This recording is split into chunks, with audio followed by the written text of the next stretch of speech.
Hey friends! So today's video is going to be an anti-haul as well as a collab. Today I'm collabing with my very good friend Georgia Harris here on YouTube. Georgia is the person that I discovered anti-hauls from in the first place. I discovered her channel when she did an anti-haul, and then I started watching Kimberly Clark's channel, and I fell down the rabbit hole, and here we are. Here we are almost 2 years later. Is it 2 years later? I don't know. But I love Georgia. I love Georgia with my whole heart. She's great, and she's gonna be uploading an anti-haul today as well, so you guys should go check out hers as well. She's cool, she's chill. I talked about her in my kind of video where I was talking about a bunch of small creators that you should follow, but definitely go check out her video. I love you, Georgia. Thank you for doing this collab with me, and let's just get right into the products, shall we? And if you're new to my channel, hello.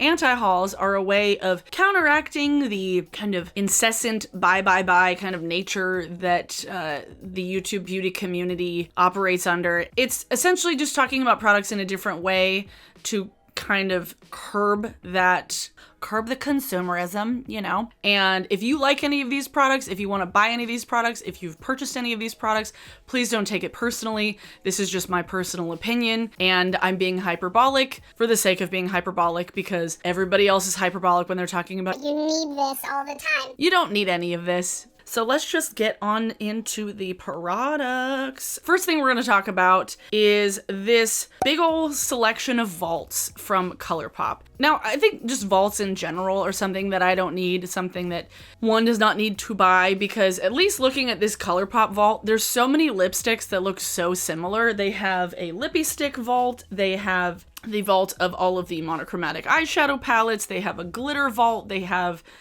lippy pencil vault. The idea that you need to buy all of one thing, you don't. You don't need to buy all of one thing. Having all these vaults around the holidays, it's like if you haven't bought at least a couple of these already, which kind of defeats the purpose of buying a vault with them already in it, why buy the big old vault with literally all of them? Because so many of these look so similar. I'm looking at these like lippy pencils and I'm like, they're all the same shade of like mauvey rosy nude. Any kind of vault where it's like literally all of one product, I don't need. I'm not gonna buy it. I just decluttered a bunch of stuff the other day. I am trying to keep myself from falling into like I need all of one thing, you know? And I feel like putting out vaults all the time, especially during the holidays, it encourages the collection of like all of one thing, which for their bottom line, it's a good thing. For consumers, is it though? Is it a good thing? I don't need any of this vault collection from ColourPop. Even though it's inexpensive, even though it's cheap, I still don't need it. Oh, next thing we're gonna talk about, oh boy. Too Faced, you know we have to talk about Too Faced at some point in one of these. Too Faced has come out with their Lunar New Year Prismatic Highlighter. It's their Diamond Light multi-use highlighter, just in a different packaging with like a weird little, like it's the year of the rat, I think, but it's just like the most odd art mixed with relatively elegant packaging. The artwork on it doesn't make any sense, and also it's just repackaging an already sold highlighter. Like if you don't have this highlighter already, were you gonna buy it to begin with? Don't buy it just because it's in a Lunar New Year like packaging. And if you already have the highlighter, you definitely don't need it in a new packaging. Like, what? I hate the idea of repackaging the same products. We're gonna get to that later. Just you wait. We got one where I'm like extra salty about it. Yeah, this diamond highlight from Too Faced. I'm like, all of Too Faced holiday things tend to be crap. Speaking of holiday things that are overpriced and boring and lame, Tarte came up with the Winter Wonder Glam Luxe Eye Palette.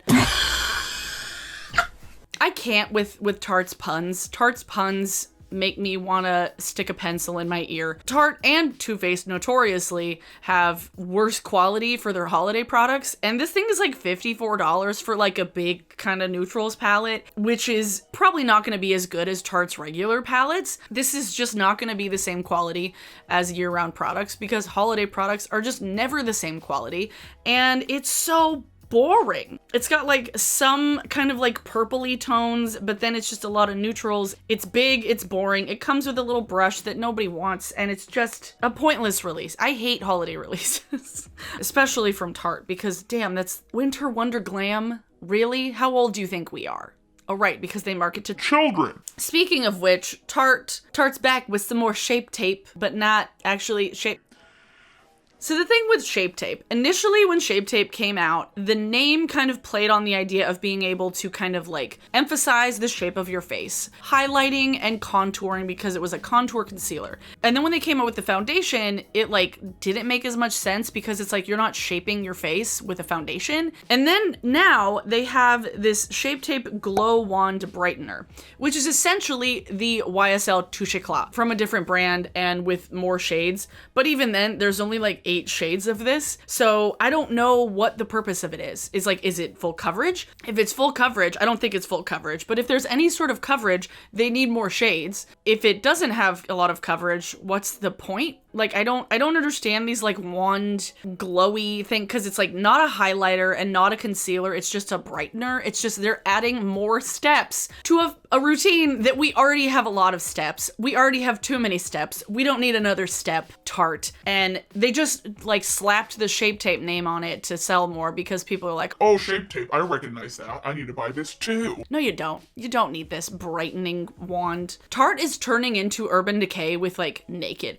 Urban Decay has run Naked into the ground, and Tarte has run Shape Tape into the ground. They're beating a dead horse at this point. It's just like, move on with your lives, okay, brands, please, move on. Find a new shtick, find a new gimmick. We don't need any more Shape Tape stuff. I don't get it. I don't want it. I don't need it. Then I'm not gonna buy it. One thing, Kopari, famously known for having a $40 container of coconut oil, they came out with the Beauty CBD Recovery Balm. Now, when I first saw this on Trendmood, I was kind of confused because I was like, is this for the face? And then I looked at the ingredients and I was like, there's mint in it? You shouldn't put mint on your face. But it's a non-beeswax coconut balm with CBD powder in it.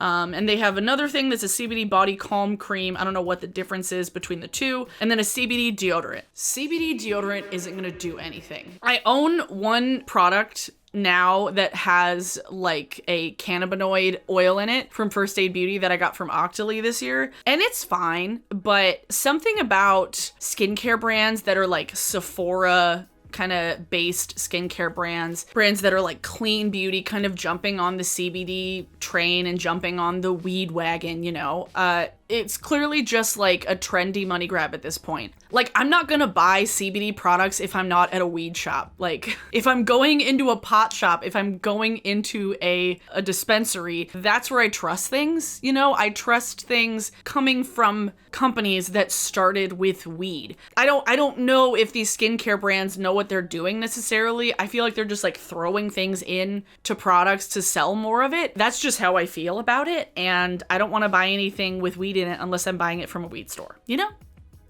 The weed branding, like the Smoke Sessions palette from Melt, that's a little bit different because you're not adding in weed into eyeshadow. It's just like the aesthetic and the color story. That's a little bit different than skincare with CBD in it. NYX. I actually saw Lacey and her fiance Matt talking about this in one of her recent videos. You guys should check it out. It's very funny. NYX came out with this Dazed and Diffused blurring lipsticks. That's a pun that I can get behind. It's like, take the DIY out of blurred and ombre lips with our jojoba oil infused crayon and synthetic pro lip brush. I don't like the idea of having like a device specifically made for ombre lips. It's like, if somebody's gonna do ombre lips, they'll just use what they have. You don't need a contraption to do ombre lips. You just take a lipstick and then maybe another lipstick and then like blend it together and out. Like, it's definitely gimmicky. I don't need it. I mean, I don't even wear ombre lips. And if somebody's not wearing ombre lips, buying one of these lip pencils from NYX is not going to make them wear ombre lips. It's such a weird product. Don't need it, not gonna buy it. Sorry, NYX. Oh boy. All right. Kylie Jenner. Y'all know how I feel about Kylie Jenner already. I don't like her products. I don't like her. I feel like I'm tired of them. She recently came out with this Candy K set. It was for Black Friday, but who knows how much is left or if they're gonna come out with more. But the mere principle of coming out with a set of like, there's a blush, there's an eyeshadow duo, a lipstick, a lip gloss, and a lip pencil of Candy K, which is just a nude beigey pink. I feel like it's the most bland color to create an entire collection out of. Yeah, it's one that you can use all over the face, but it's like, why do you need a pencil, a lipstick, and a lip gloss that are all the exact same color, and then an eyeshadow and a blush when it's something you probably already have similar in a blush? You probably already have a lipstick that's similar. This is one of those things where if you're a Kylie fan, you probably already have something that's Candy K. And so you don't need a set where you like, ooh, I can get the Candy K color in an eyeshadow too. It's just pink. Like, it's just fucking pink. It's not even like a cool, different kind of color. It's just the idea, oh, it's a Candy K eyeshadow. Kat Von D used to do that with the Lolita shit, where she would have like Lolita everything. And it's like, stop trying to market everything off of one color. Stop. Don't need it. Not gonna buy it. Sorry, Kylie. She doesn't care. Is it even a lip gloss? It's not even a lip gloss. It's a velvet liquid lip and a matte lipstick. What's the point of having both of those? Don't they technically kind of serve the same purpose? Why? Okay, next we're gonna talk about Lady Gaga. Okay, Lady Gaga. This was another thing that Lacey and Matt talked about in their video. Lady Gaga released a holiday eyeshadow palette that, as Matt called it, grandma palette. This is any Kim K palette, any ColourPop palette, any Tarte palette. This is what every brand has done 7 to 12 times over. And I was scrolling through Trend Moon, and it literally looks almost exactly like a palette that NYX came out with from their Love Disco collection. It's like the same shape, like it has a different kind of top to it, but like looking inside the palette, it is like the same color story. So if you thought about this Haus Labs palette, get it from NYX because it's cheaper and it's not from Haus Labs. It's just so boring. And it's like, I'm sorry, Lady Gaga. Like, I want you to succeed, but this isn't how you do it. My God, she has everything working for her, but it's just so boring. It's so boring. And it's like, we don't need this. We don't need this. This is just jumping on a bandwagon at this point. And if somebody hasn't bought this color story already, then they should just get it from NYX because it's cheaper. And I mean, and y'all know how I feel about Haus Labs because they're selling on Amazon, and it's like, fuck that. This was besides that point, but I was just annoyed by it. And I was like, are you kidding? It's so boring. Like, one of the comments was like, I love BareMinerals. And it's like, yeah, that's what it looks like. It looks like a BareMinerals eyeshadow palette. No shade to BareMinerals. They're not known for their eyeshadows. They're known for their complexion products. Now, this was just posted on Trend Mood literally 2 hours ago as I'm filming this. Too Faced is coming out with the Natural Nudes palette, inspired by the Born This Way foundation shades to create the ultimate natural looks. It's like 50 shades of brown. I don't understand. Why? Why? This palette is literally 50 shades of brown that nobody needs. Nobody needs a palette this big for this purpose because literally the different shades of these, there's so many that are so similar that they are going to look exactly the same on the eye that you don't need all of this. You don't need this large palette. You could get all of this with like a 6-pan palette and do the exact same thing because as you're blending things out, it's just going to look the same as another color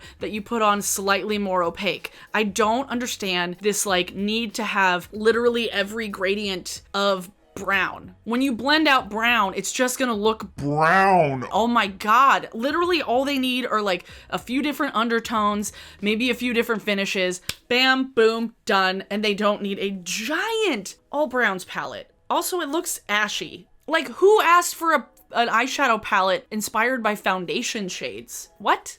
Well, I don't get it. I don't need any of this. Oh my God, I don't need any of it.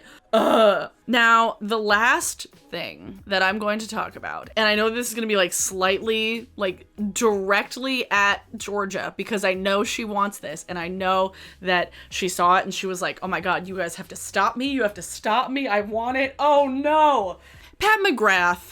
Pat McGrath came out with a Star Wars collaboration with 3 eyeshadow palettes and some lipsticks to correspond with the Rise of Skywalker. Like, ColourPop collabing with Disney is already bad enough. But a luxury brand like Pat McGrath collaborating with Disney because Star Wars is a Disney property. Remember that, friends. That's the most wackadoo bullshit thing I've ever heard. Not only is it inaccessible for a lot of people because it's very expensive. At least with ColourPop, it's an accessible product for people who want it. Star Wars fans, they go hard, okay? So essentially releasing something is they're gonna have to spend a lot of money to buy it if they want it. They don't need it, and you don't need it, but that just seems like the weirdest choice. Star Wars doesn't scream luxury. People are dirty in Star Wars. People are running around on fucking planets. They're flying fighter jets. At least with the prequels, everybody was like pretty and overdone and over the top, but like with these newer ones, it's like, I don't like, and I guess they're kind of pulling inspiration from like the droids and stuff, but the big palette, the one, like the big Star Wars palette that she's coming out with is essentially the Mothership 4 just repackaged. It's literally the Mothership 4 repackaged, and the smaller ones are similar enough to other ones that she's come out with. So it's not like it's a brand new thing that's come out. It's not like it's like specifically bespoke to Star Wars. All it does is it screams Mothership 4, we want to relaunch it, but with a fucking Star Wars logo on the outside of it. Are you kidding me? Are you kidding me? Oh, I was so frustrated. I saw that and I was like, I hate everything about this. I hate this. I hate this so much. It's so obvious. It's so transparent. I expect this from ColourPop. I expect this from Urban Decay. I expect this from Too Faced. I don't expect this from Pat McGrath, who is like the picture of luxury. Like the palettes themselves are like beautiful and gorgeous and high end and high quality, but slapping a Star Wars logo on the outside does not scream high end to me. Like, I like Star Wars. I'm not like a fangirl of Star Wars like my boyfriend is. Like, he loves Star Wars. And so like I didn't have the feel of like, oh my god, I need this right now. Maybe it's just because I'm so fucking skeptical of Disney right now that I just see it so transparently and I see it laid out in front of me. I was like, oh, you're just wanting more money. Like, you've moved on from ColourPop collabs onto one of the most expensive brands that you can buy at Sephora. Like, at least Urban Decay and Too Faced are like higher end, but they're like mid-range price-wise.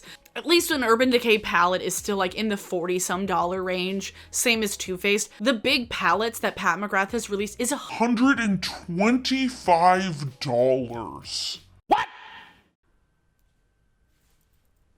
Oh, I hated everything about it because on top of it, like, or because my boyfriend does love Star Wars, I end up looking at stuff for him for gifts. And because things are licensed, the prices go up. So I have to wonder if these are the regular Pat McGrath prices, and yet with Star Wars licensing on them, are they going to be the same quality? Because I have seen Halloween costumes. I have seen clothing that have Star Wars licensed stuff. Disney properties are expensive. I don't believe that this is going to be the same quality. That's all I'm going to say. I don't believe that this is going to be the same quality, and that just screams low. It's just low and a money grab, and the audience just seems so mismatched. That was the one that I knew I was going to go in on in this video, and it just, oh god, I hate it so much.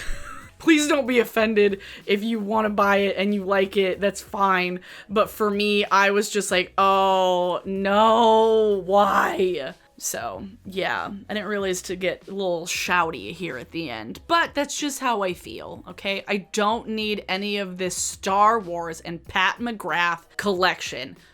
Absolutely not. That's how I feel about that. So, let me know in the comments below anything you are all anti-hauling right now. Please go check out George's video. I know it's gonna have a different energy than mine. I didn't mean to get so angry here at the end, but I kind of did. So, yeah.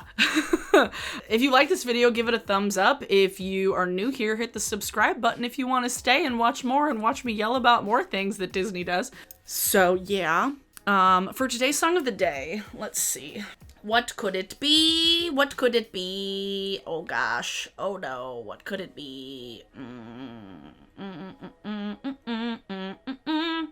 We're gonna start doing some Christmas songs because we're getting down to the wire here. I wish it was Christmas today by...